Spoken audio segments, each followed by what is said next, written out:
शुक्रिया सर। मैं सदर जमहूरिया के खुतबे की मुखालिफत में खड़ा हुआ हूं। मैं बरसर इख्तिदार जमात से जानना चाहूंगा, क्या ये सच नहीं है कि आप ही के आदाद शुमार 75वां NSSO का डेटा ये कहता है कि 25% मुस्लिम बच्चे पैसों की गुर्बत की वजह से तालीम से ड्रॉप आउट हो जाते हैं? क्या ये सच नहीं है कि 7 साल से ऊपर जो बच्चों का खवानगी का तनासुब है तमाम मज़ाहिब में सबसे कम मुसलमानों का है? क्या यह सच नहीं है कि ग्रॉस अटेंडेंस रेशियो तमाम मज़ाहिब का सबसे कम मुसलमानों का है? क्या यह सच नहीं है कि सबसे कम एनरोलमेंट जो होता है वो मुसलमानों का है? क्या यह सच नहीं है कि AISHE की रिपोर्ट यह कहती है कि हायर एजुकेशन में मुसलमान का तनासुब 5% से 4% पर आ चुका है? और ये सरकार इन तमाम आदादो शुमार को देखते हुए, इनके आदादो शुमार को सामने रखते हुए सदर जमहूरिया के खुतबे में लफ्ज अकलियत का, माइनॉरिटी का जिक्र भी नहीं किया गया, जो भारत की आबादी का 19% का हिस्सा है।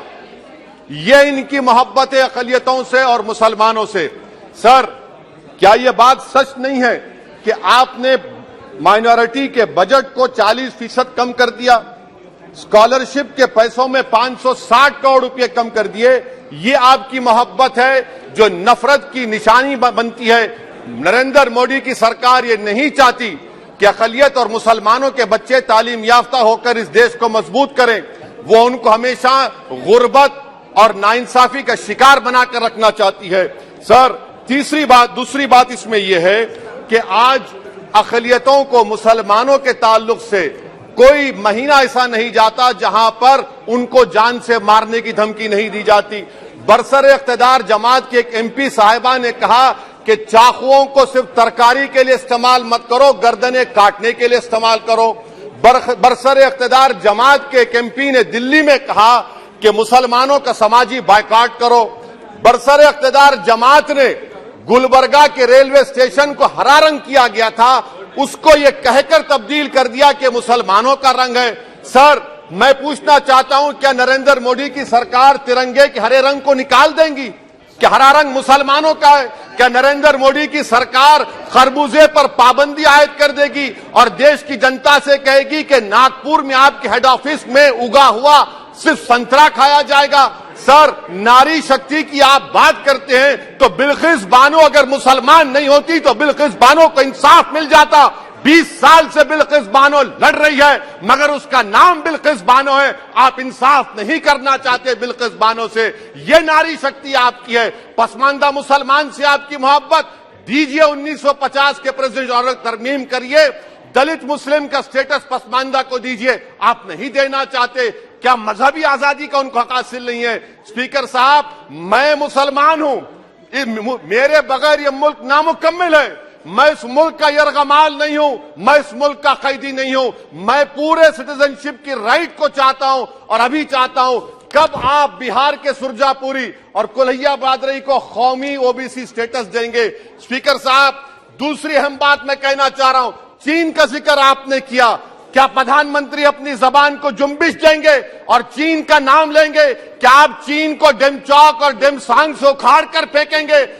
DGP कॉन्फ्रेंस में चेयरमैन साहब कहा गया कि 65 पेट्रोलिंग पॉइंट में से 26 पेट्रोलिंग पॉइंट पर भारत की फौज पेट्रोलिंग नहीं कर सकती है। चीन से आप डरते हैं। अरे, डिसएंगेजमेंट हुआ तो डीएस्केलेशन कब होगा? डी इंडक्शन कब होगा?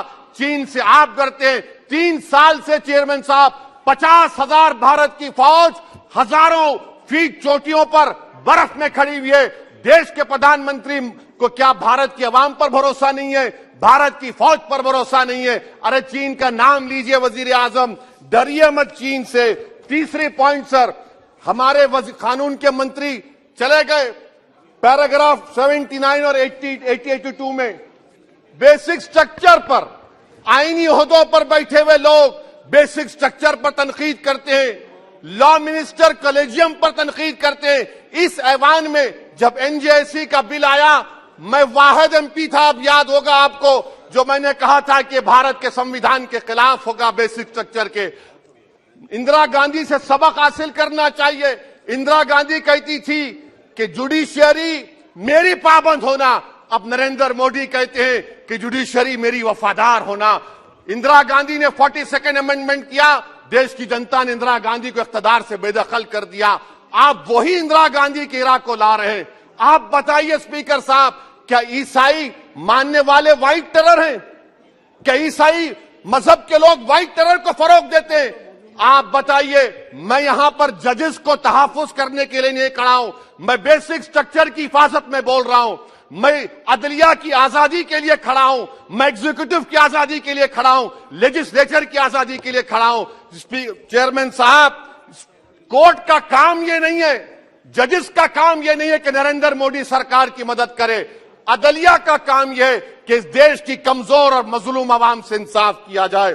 चौथा पॉइंट स्पीकर साहब, यहां पर एक बड़े सरमाएदार का जिक्र किया गया है। क्या यह बात सच नहीं कि कांग्रेस और बीजेपी ने ओलिगार्क्स को पैदा किया? आप दोनों ने मिलकर ओलिगार्क्स को पैदा किया। आज इसी वजह से 60% मुल्क की दौलत 1% जनता के पास है। आप दोनों ने बैठकर मलाई खाई और गरीब और नौजवान पिस रहा है। अरे बताओ, ये जो 28 लोगों की लिस्ट है जो देश का पैसा खाकर भाग चुके हैं या बैठे हुए, उसमें कोई मुगलों का नाम है क्या? कोई मुगलों का नाम नहीं है, मगर आप उस पर कुछ नहीं बोलेंगे। संडेसरास कंपनी है, 15,000 करोड़ नाइजीरिया और केनिया की कोर्ट में जाकर कहती है कि हम हिंदू हैं, भारत को आएंगे तो प्रोसिक्यूशन होगा। आपने कोर्ट में कुछ नहीं कहा, वहां पर एसआईटी आपने बनाई। मगर शुक्र है, मैं लाइटर वेन में कह रहा हूं कि हाइडेनबर्ग अगर यहां होता तो यूएपीए लग जाता उस पर। और सर, मैं नरेंद्र मोदी सरकार को मशवरा दे रहा हूं लाइटर वेन में कि ये अंग्रेजी का अल्फाबेट ए बड़ा अशुभ है आपके लिए। AA को आपने कहा कि बेटा फाइटर एयरक्राफ्ट बनाओ, बैंकरप्ट हो गया। अब कैपिटल A को आपने 17 इंडस्ट्री दे दिए, हम पूरे विश्व में मार्केट कैप हमारा 5वें नंबर पर आ गया। सर, देश के प्रधानमंत्री से बताना चाह रहा हूं कि वजीर दाखिला का नाम भी ए से शुरू होता है। मैं खत्म कर रहा हूं। मैं चेयरमैन साहब, मैं सरकार से पूछना चाह रहा हूं कि क्या जनवरी 2024 और फरवरी में क्या ये सरकार थर्मो न्यूक्लियर ब्लास्ट करने जा रही है? क्या आपने हमारे अतराफ में देख लिया कि उसके अवाक़िब और नताइज क्या निकलने वाले हैं? चेयरमैन साहब, मैं आपको बता रहा हूं कि चीन के बारे में क्या हमको बीबीसी की रिपोर्टिंग की जरूरत पड़ेगी, जिस तरह 2002 गुजरात के बारे में कहा गया। स्पीकर साहब, अकलियतों के बारे में, मुसलमानों के बारे में एक शायर ने कहा था, आग से आग बुझाने को कहा जाता है, जख्म पे जख्म खाने को कहा जाता है। हम वफादार है बताने के लिए, हमको अपना सर कटाने के लिए कहा जाता है। सर, देश के प्रधानमंत्री पूरे फॉरेन टूर में जाते हैं, वहां पर गांधी का नाम लेते हैं। मुझे अप्रीहेंशन, खदशा इस बात का है कि इस देश में 2 बाबा कौम हो जाएंगे, एक सावरकर होगा और एक सौतेला बाबा कौम। कहीं आप महात्मा गांधी को ना बना दे तो सर मैं खत्म कर रहा हूं सर। इसीलिए मैं आपके जरिए से हुकूमत से मुतालबा करता हूं कि प्लेसेस ऑफ वर्शिप एक्ट को डिस्टर्ब ना किया जाए, मुसलमानों का अक़लियतों का बजट बढ़ाया जाए, बिल्किस बानो से इंसाफ करिए, चीन से मत डरिए प्रधानमंत्री, चीन को काट पर फेंकिए। शुक्रिया सर।